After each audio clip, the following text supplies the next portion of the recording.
Raunar til hamingju, þetta er svona alltaf ákveðinn áfangi að hefja tímabil og hefja það á sigri.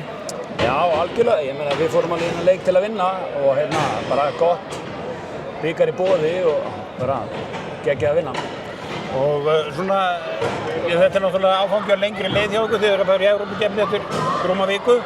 Hvernig svona, standið á þessu hjá þér? Bara fínt sko, þú veist. Við erum bara búin að æfa vel og þú veist, eigum að vera ágætt í seipi sko og veist, þetta verður bara hörkurimma í Rúmeníu, gaman.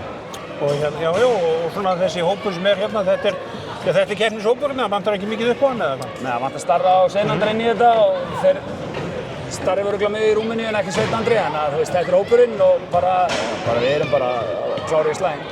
Og lengra í Svein? Já, svona 3 vikur í hann, 4. Þannig að, en annars ertu með bara þitt sterkasta lið og... Já. Það er bara, fyrir utan hann, þá erum við með okkur sterkasta. Og þetta hefur gengið bara, ágætlega hjá okkur, að búa okkur undir þetta? Já, bara eins og gerist það í alltaf undirbúningstímabilið. Það eru hæðir og læðir og mikla sveiflur, þannig að það bara fylgir þessu.